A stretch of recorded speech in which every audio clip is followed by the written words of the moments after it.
ഇനി നമുക്ക് ഒരു മാർബിളിൻ്റെ ടെക്സ്ചർ ക്രിയേഷൻ എങ്ങനെയാണെന്ന് നോക്കാം.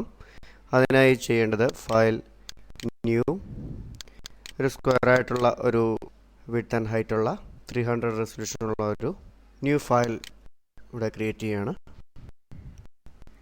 അതിനുശേഷം ബാക്ക്ഗ്രൗണ്ട് ലെയറിൽ ബ്ലാക്ക് കളർ ഫിൽ ചെയ്യുക. അതിനായി എഡിറ്റ്, ഫിൽ, ഇവിടെ ഫോർഗ്രൗണ്ട് കളർ ബ്ലാക്ക് ആണ്, ഓക്കെ കൊടുക്കുക. അതിനുശേഷം ഒരു പുതിയ ലെയർ ക്രിയേറ്റ് ചെയ്യുക. ആ ലെയറിലേക്ക് റെൻഡറിലെ ക്ലൗഡ്സ് അപ്ലൈ ചെയ്യുക. അതിനുശേഷം ഈ ക്ലൗഡ് ലെയറിൻ്റെ ഒരു കോപ്പി ക്രിയേറ്റ് ചെയ്യുക. അത് ലെയർ, ന്യൂ, ലെയർ വയ കോപ്പി അല്ലെങ്കിൽ Ctrl+J ഉപയോഗിച്ചിട്ട് നമുക്ക് ലെയർ ക്രിയേറ്റ് ചെയ്യാവുന്നതാണ്. ലെയർ 1 ആ ക്ലൗഡിൻ്റെ ഒരു കോപ്പി ഇവിടെ ക്രിയേറ്റ് ചെയ്യപ്പെട്ടതായിട്ട് കാണാം.